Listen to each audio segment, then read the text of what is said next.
மாறுதல்கள்.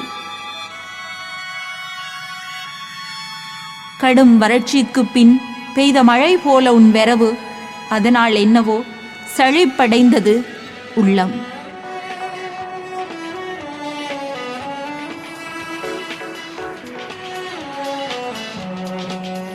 மாரிகாலத்து அடைமழை போல ஓயாத குறுந்தகவல் தொலைபேசியில் பார்த்து தினம் தினம் நெகிழ்வடைந்து நின்றேன்.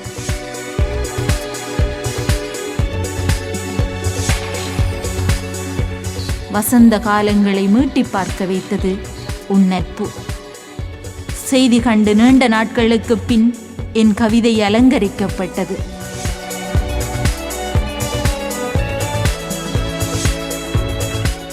மழையில் நனைந்து குளிரில் நடுங்கி உறவாடிய அந்த நாட்கள் கார்கால மேகங்களை தொட்டுவிட்டு சென்றன. இப்பொழுதெல்லாம் ஏனோ ஆங்காங்கே தூறல்கள் மட்டும்.